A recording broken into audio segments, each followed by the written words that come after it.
Good afternoon, everybody. Welcome to the Wednesday edition of the Israel Brief, brought to you as always by Lay of the Land and hosted by me, Rolene Marks.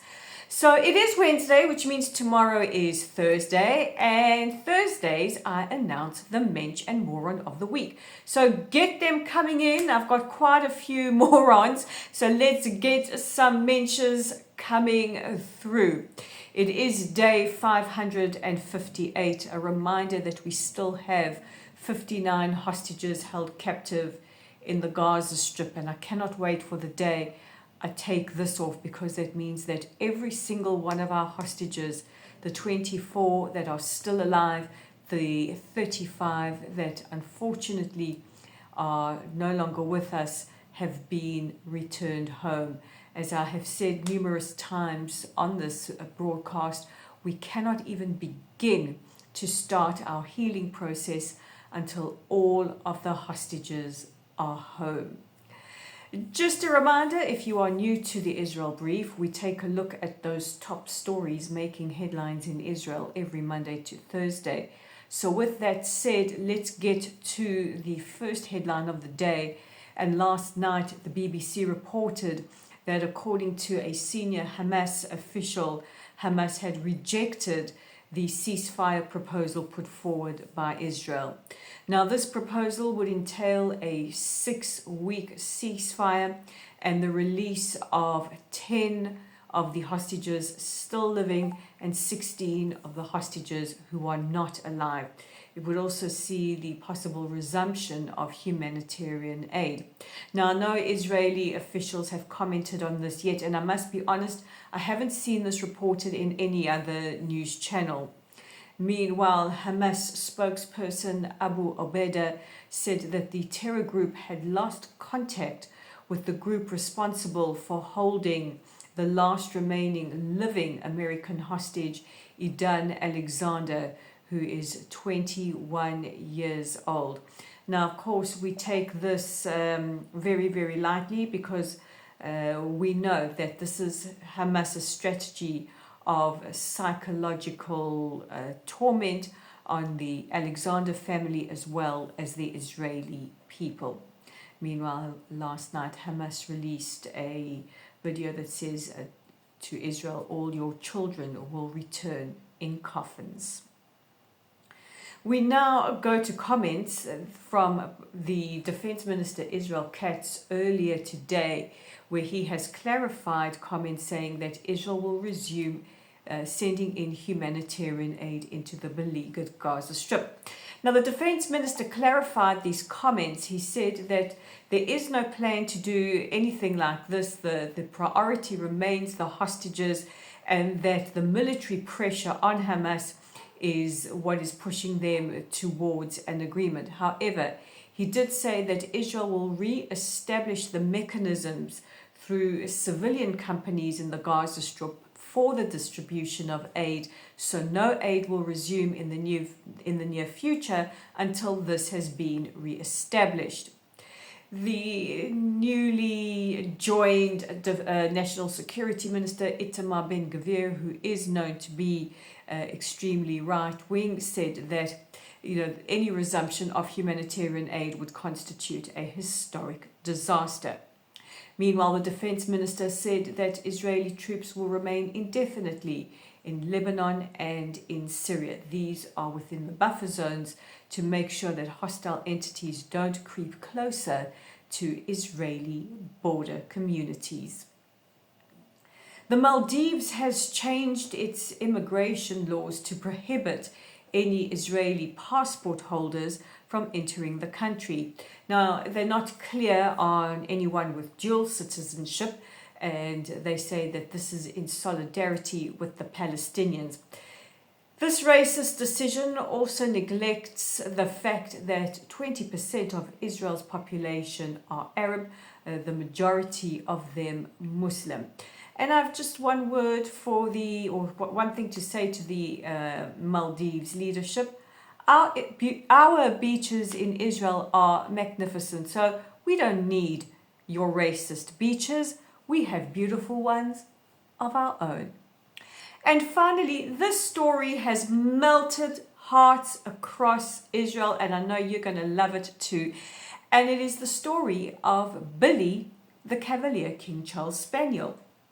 Billy, the spaniel, was taken from her home in Kibbutz Nir Oz on the 7th of October and was found near Rafiah, or Rafah, as some of you may call it, in the Gaza Strip by an extraordinary Golani reservist called Aviad Shapira.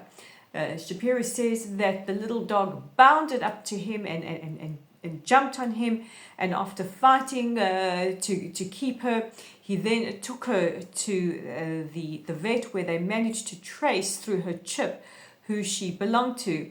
And it turns out that Billy, who is 3 years old, belongs to the Danzig family from Kibbutz Nir Oz. Now, the owner of Billy, Rachel Danzig, her ex-husband Alex Danzig, and her brother Itzik Elgarat were both taken hostage and killed in captivity in the Gaza Strip. And today we saw the most beautiful footage of little Billy being reunited with her very, very, very, very emotional family. And we know that Billy's going to get tummy rubs and treats and a good bath. She has been through one hell of an ordeal. How she survived is absolutely incredible, but a beautiful story, proof that miracles do happen. This is a Pesach miracle, a Passover miracle, and we salute reservist Shapira for just bringing joy to a family who has been through so much. So welcome home, Billy. You are back where you belong. And finally, before I remind you about our social media, let's take the audience question of the day. And it comes from Charles DeMattis, who asks, he wants to know more about Passover. Is it related to the full moon, and does it normally take place on a full moon? Excellent question. So I'm going to read you from Chabad, because first of all, I don't want to get the answer wrong. And Chabad are my touchstone for any questions related to Judaism. So the answer is very, very spiritual and quite intricate. And I'm going to read to you as follows. So this is for you, Charles. Chabad say there is indeed deep astrological significance to the date of Passover. We celebrate the festival of freedom on the 15th of the Jewish month of Nisan, the night the Israelites were freed from Egypt. This is the full moon of the month of Aries, the ram. The Egyptians worshipped the ram as a god. Aries, which incidentally is my star sign, is the leader of the star signs, the first and most powerful. Oh, who knew? I'm going to remind my husband of that. And the Egyptians saw themselves as the leaders of the world, receiving their strength and fortitude from their god, the ram. So the strongest time for the Egyptians would have been the month of Aries, when their god is ascendant, and the strongest day of that month would have been its full moon. Egyptian power would reach its zenith on the 15th of the month of Nisan, and that is exactly when the Israelites left Egypt. Aries was rendered impotent in its very moment of strength. But there's more. The Israelites ate a festive meal on the night of the Exodus, and the main course was lamb roasted on a spit. They were openly eating the Egyptian deity, the ram, in front of the Egyptians under the full moon of the strongest month, and they got away with it. The message is unmistakable. The world is not run by capricious forces and amoral star signs. There is a God who rules the heavens and the earth, who cares for the innocent and exacts justice upon the corrupt. To the stars, our actions make no difference. To God, our actions matter tremendously. The zodiac demands nothing from us. God, however, demands we live a life of goodness. So this is the answer from Chabad. I hope this helps, Charles, and I love that you are asking questions about Pesach. So before we go and catch up again tomorrow, a reminder that you can find our website on www.layoftheland.online. Our Facebook page is at Lottle's site. Our YouTube channel is right here at the Israel Brief, and if you enjoy this content, please hit the like, share, subscribe button. You can even hit the little alarm and it will notify you every time we post a brief. We are on LinkedIn at Rolene Marks, Instagram at Rolene_Marks, on X at Lay of the Land 5. And guys, I believe I've got all our social media down pat. And all that remains is for me to wish you Chag, Pesach Sameach, Moadim L'Simcha, and wishing you all a very blessed Easter. And I will see you again tomorrow. God bless. Bye for now.